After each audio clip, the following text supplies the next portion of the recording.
ऐसे में सीएमसी बसों कल्याण का डेवलपमेंट पे नज़र ना रखना और बजट को डेवलपमेंट के बजाय बजट को ऐसे कामों में इस्तेमाल करना जो डेवलपमेंट के बजाय वो सिर्फ़ और सिर्फ ब्यूरोक्रेसी के लिए उसको बहुत बड़ा जो है बेनिफिट उसमें इस बजट में मुझे नज़र आ रहा है, जिसमें हम बजट पर गहराई के साथ जब नज़र डालते हैं तो उसके अंदर बहुत सी जो है कमज़ोरियाँ और बहुत सी खामियां नज़र आई।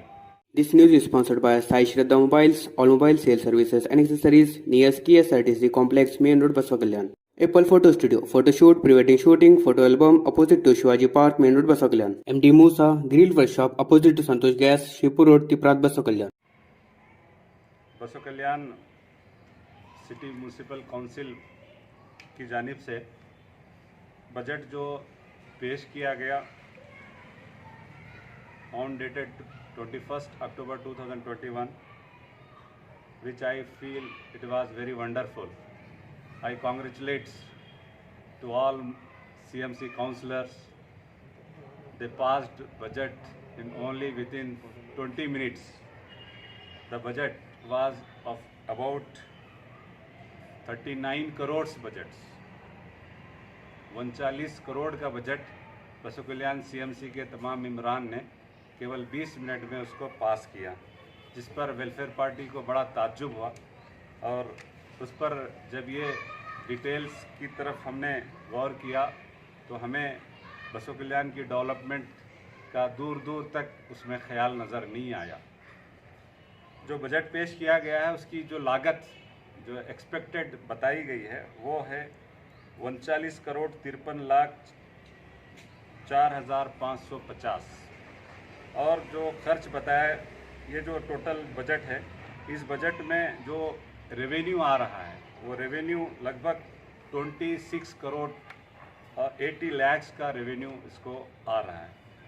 और जो ओपनिंग बैलेंस बताया गया है वो ओपनिंग बैलेंस 13 करोड़ 70 लाख रुपये 13 करोड़ 70 लाख 60,332 रुपये का एक opening cash opening amount cash by the bank और क्या नगद कितना है ये बात वाज़ेह नहीं। इसमें से बैंक में बताए जाने वाले 19 करोड़ रुपीस का तस्करा है, उसमें से जो रकम दिखाई जा रही है वो अगर 13 करोड़ बैंक में है तो बकिया total cash in hand remaining बहुत बड़ा अमाउंट जो है कैश इन हैंड होगा, जो बहुत ही ताज्जुब की बात है। दूसरी बात, जो बजट के पॉइंट टू पॉइंट जो एक्सपेंडिचर शो किए गए हैं कि मैं आपको बता दूं, तमाम बसों कल्याण की अवाम को बता देना चाहता हूं कि बिल्डिंग रिपेयर के नाम पर तकरीबन जो अमाउंट रखा गया है, जो बिल्डिंग है हमारी सीएमसी की उसको रिपेयरिंग के लिए 15 लाख रुपए ओल्ड बिल्डिंग की रिपेयरिंग के लिए रखे और सिविल वर्क के नाम पर 25 लाख रुपए रखे गए और कंप्यूटर ऑपरेटर के लिए जो बजट पेश किया गया है वो है 15,48,000 रुपये का, जो आउटसोर्सिंग ली जा रही है। वैसे में चाहे तो 5 लोगों को काम पे रखे जा सकते हैं, लेकिन कंप्यूटर ऑपरेटर का आउटसोर्सिंग के तौर पर इस बजट में पेश किया गया। फिर जो बात पेश की गई कि किराया से जो कार चलाई जाएगी जो ऑफिस स्टाफ के, ताकि अवाम को मालूम हो जाए कि हमारा जो ऑफिस बेयर जो हमारी मेहनत से जो टैक्स पेयर्स की है, चाहे म्यूनसिपलिटी जो प्रॉपर्टी टैक्स हो या नल हो या दूसरे ज़राए से, उसका जो अमाउंट जा रहा है वो 13 लाख रुपये किराए पे कार के लिए खर्च हो रहा है। इसको बताया 13 लाख रुपये। फिर आपको ये और बात कर बड़ी जानकर हैरानी होगी कि 1 करोड़ 11 लाख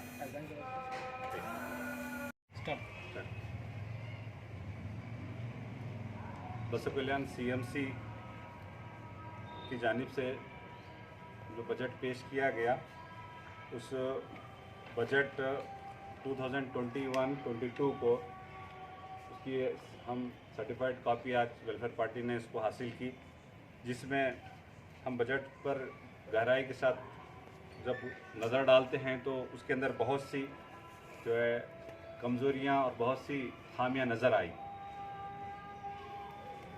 बसव कल्याण एक बहुत ही इस वक्त पूरे कर्नाटका में एक अहम मुकाम हासिल रखता है, जिसके लिए डेवलप करने के लिए बहुत से कोशिशें की जा रही है। ऐसे में सीएमसी बसव कल्याण का डेवलपमेंट पे नज़र ना रखना और बजट को डेवलपमेंट के बजाय बजट को ऐसे कामों में इस्तेमाल करना जो डेवलपमेंट के बजाय वो सिर्फ़ और सिर्फ ब्यूरोक्रेसी के लिए उसको बहुत बड़ा जो है बेनिफिट उसमें इस बजट में मुझे नज़र आ रहा है। तो ये ब्यूरोक्रेसी से मुराद पूरे जो लोग इस दरमियान में जुड़े हुए हैं वो लोगों की इसके अंदर बहुत बड़ी कारस्तानी है, जिसको हम इसकी निंदा करते हैं और इसको वेलफेयर पार्टी इस पर बड़ी ही चिंता अपनी पेश करती है। इस 39 करोड़ का बसव कल्याण का बजट जो एक बहुत ही बजट उसका हमारा बड़ा होना चाहिए था, हमारे हिसाब से कम एक 70 करोड़ का बजट हमारा होना चाहिए बसव कल्याण का, लेकिन ये 39 करोड़ का बजट है। इस बजट के अंदर जो सबसे पहली चीज़ जो मैं पॉइंट टू पॉइंट एक 10 पॉइंट जिसकी हाईलाइट्स आपके सामने रखना चाहता हूँ वो ये है कि बैंक में एज ऑन डेट जब बजट पेश किया गया तो 19 करोड़ रुपीस बैंक में शो किए जा रहे हैं क्यों, और ये जो नगद की हैसियत रखते हैं।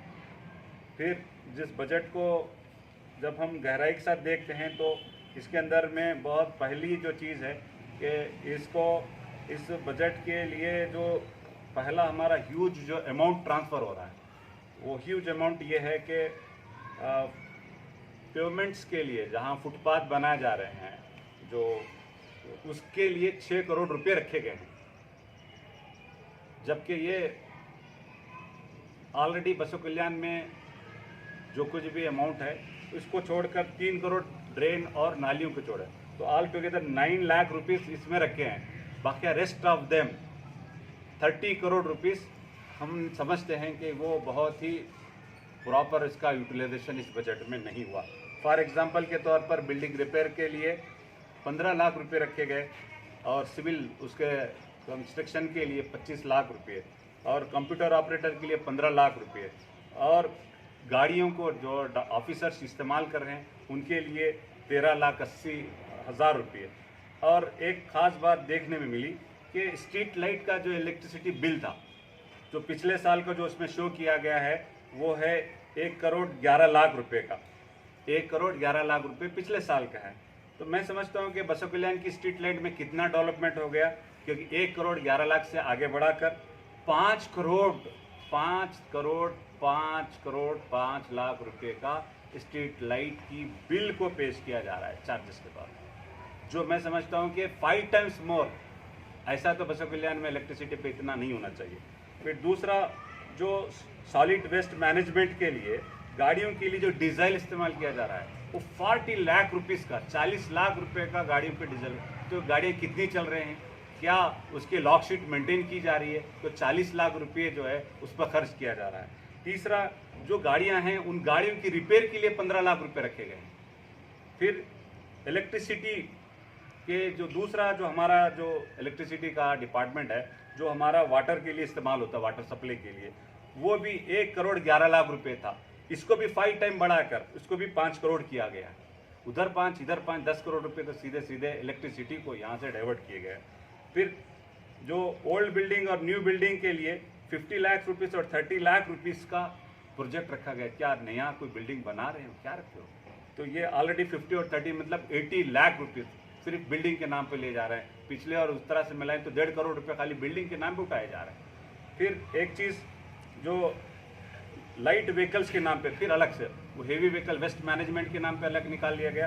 फिर इस बजट में जो शो किया जा रहा है वो हेवी व्हीकल्स के लिए 35 लाख रुपीस बताए जा रहे हैं और फिर लाइट व्हीकल्स के लिए 10 लाख रुपीस बताए जा रहे हैं। All together 55 lakh rupees again फिर जो है जो हमारे पास जो डेली हमारा वेस्ट कलेक्शन के लिए जो लगाया जा रहा है उसके लिए लगा दिए गए हैं।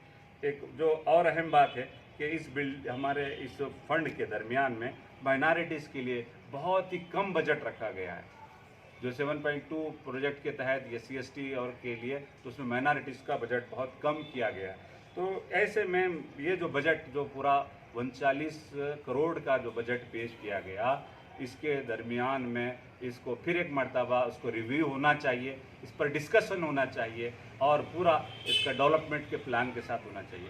जब कभी भी जितना भी हम जो टैक्स पेयर्स हैं, जो प्रॉपर्टी टैक्स की शक्ल में और जो रजिस्ट्रेशन के नाम पर जो कुछ भी अमाउंट हमारा ये जो जा रहा है, तो यहाँ हम देख रहे हैं कि 24/7 के तौर पर 24 घंटे पानी की बात कही गई, लेकिन आज पूरे शहर भर में 1 घंटा 2 घंटे से ज़्यादा कहीं भी पानी रेगुलर सप्लाई नहीं है।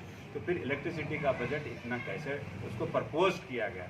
मैं जानता हूँ कि ये बजट है, ये कोई फाइनल शक्ल नहीं है, लेकिन ये रिव्यू करने का ये राइट्स रखता है। तो हमारे काउंसलर्स को आगे आना चाहिए कि एक 20 मिनट में 39 करोड़ का बजट आप पास कर देते हैं, तो ये हमारे लिए बहुत दुख की बात है। वेलफेयर पार्टी इस बजट के सिलसिले में डेवलपमेंट का बजट नहीं समझती और ये ऑफिस बैरियर्स और ब्यूरोक्रेसी के डायरेक्ट ये इसके अंदर इंटरेस्ट इसमें इस बजट के ज़रिए से मालूम पड़ता है। हम इसको दोबारा रिव्यू करने की हम डिमांड करते हैं।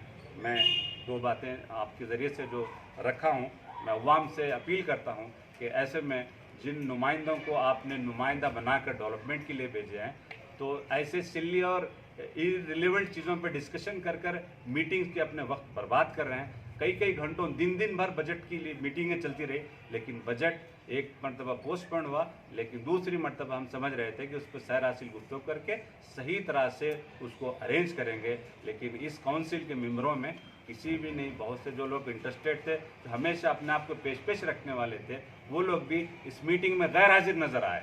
तो मुझे इस पर बड़ी चिंता और बड़ा खेद हुआ और बसो कल्याण के डेवलपमेंट का ख्वाब जो अभी भी अधूरा नज़र आता है। मैं आपके द्वारा अवाम से अपील करता हूं कि अवाम के नुमाइंदों को, जिन लोगों को आपने चुन के भेजा है और जो डिपार्टमेंट में जो लोग काम कर रहे हैं, इस बजट के प्रॉपर इस्तेमाल के लिए वो अपने आप को फिक्रमंद रखें और आगे बढ़ाएं। Thank you. ये किस बजट से चल रहा है?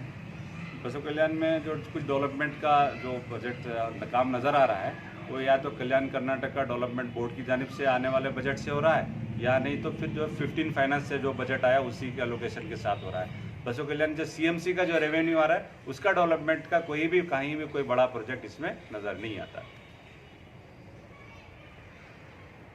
के लिए बल्कि रिपेयर एंड मेंटेनेंस के लिए इस्तेमाल किया जा रहा है। मैंने बजट्स की जितनी चीज़ें थी, मैंने हेड वाइज जो अहम पॉइंट्स थे आपको रखा। तो तकरीबन आपको ऐसे 15 करोड़ रुपए का ऐसा बजट है जो जिसके ज़रिए से हम उसको रिव्यू करना चाहिए। बाकिया जो अमाउंट है, सैलरीज और दूसरे जो परमानेंट जो वेजेस, हमारे जो एक्सपेंसेस हैं, वो तो होते रहेंगे, लेकिन 15 करोड़ अमाउंट को हम सही तरह से इसको इस्तेमाल कर सकते थे। जब भी बजट पेश किया जाता है तो तमाम जितने भी मेंबर्स हैं सभी के इस पर साइन होती है। तो जहाँ तक एक WPIP का मेंबर है जो CMC में, तो उन्होंने भी साइन किया है, तो फिर आप इसका ऑब्जेक्शन किस तरह से कर सकते हैं? नहीं, क्या आप उससे पहले रिव्यू नहीं देखे? आप मैं वेलफेयर पार्टी के कैंडिडेट, वेलफेयर पार्टी की उम्मीदवार शाहिदा बानो कुरैशी, जो उस वक्त इस मीटिंग में बनफ्स नफीस शरीक रहे और ये पूरे ऑब्जेक्शंस ये मीटिंग में लेकर वहाँ पहुँची भी थी, लेकिन इस तरह से हरी भरी में वितिन 20 मिनट, उनके ख्वाब ख्याल में भी नहीं, 20 मिनट में जिस तरह से हाई कोर्ट में जिस तरह से वितिन फ्रैक्शन ऑफ सेकंड जैसा बिल जो है केस को सटर असाइड कर देते थे, इसी तरह से इस मीटिंग में पास किया वितिन 20 मिनट्स के दरमियान में, और किसी को बात करने का मौका नहीं मिला। वेलफेयर पार्टी उसमें साइन नहीं की। वेलफेयर पार्टी में उसने अपने इस बजट की कॉपीज पर अपनी तरह से इस पर साइन नहीं की। तो जो मीटिंग पोस्टपोन हो गई उसकी वजह क्या थी आपको पता? इस बजट में माइनॉरिटी स्कॉलरशिप के बारे में भी बताया गया है, उसका कितना बजट है? इसमें माइनॉरिटी में पहले वाले बजट में तो सिर्फ अमाउंट जो था वो सिर्फ और सिर्फ 7 लाख रुपये, एक मिनट आपको बता रहा हूँ। इसमें जो बजट में रखा गया था, जो SC ST के लिए जो है 14 लाख रुपए रखे गए और 7.25 के लिए वहाँ पर सिर्फ 2 लाख रुपए रखे गए थे। तो मैं समझता हूँ कि नेक्स्ट इसमें रिव्यू किया गया तो शायद उसमें 5 लाख थोड़ा बढ़ा के 5 लाख रुपये की एक बात आई थी कि वो 5 लाख रुपए बढ़ा के रखे गए हैं, ये बता रही 5 लाख रुपये। 7.25 स्कीम में माइनॉरिटी के लिए कितना बजट दिया है? माइनॉरिटी के लिए जो बजट 7.25 में रखा गया था, पहले वाले इसमें 7,36,000 रुपये रखे गए थे इसको बढ़ाकर जो है 14,13,000 किए गए हैं। बस इतना ही एक अमेंडमेंट के साथ ये चीज़ पास है। 14 लाख रुपए कोई बहुत बड़ा बजट इसमें मेरे हिसाब से नहीं समझता। शिमला ये जो बजट है, ये जो बताया मैंने कि ये बहुत ज़्यादा इसको दोबारा इसको रिव्यू करने का राइट है। काउंसिल को इस बात का राइट हासिल है कि मतलब वंस इसको अप्रूव हो गया, it is not a higher and final authority. ये दोबारा इसको रिव्यू होना चाहिए। इस पर मैं चाहता हूँ कि इसको दोबारा गौर करके जो ऐसे जो वेस्ट जो बजट्स की जो हेड्स हैं उसको रीशफल करके बसों कल्याण के डेवलपमेंट में इसको ज़्यादा से ज़्यादा लगाएंगे, मैं ऐसी उम्मीद रखता हूँ। और काउंसिल को एक बसों कल्याण की पूरे एक कर्नाटका की एक टॉप काउंसिल में कन्वर्ट करने का एक देखने का ख्वाब जो वेलफेयर पार्टी का है। मैं इस मीटिंग के ज़रिए से इस प्रेस के द्वारा जो आपको सामने रखा, ताकि ये हम पूरा एडमिनिस्ट्रेशन इस पर तवज्जो दे और डिस्ट्रिक्ट एडमिनिस्ट्रेशन भी इस पर तवज्जो देगा, मैं उम्मीद रखता हूँ।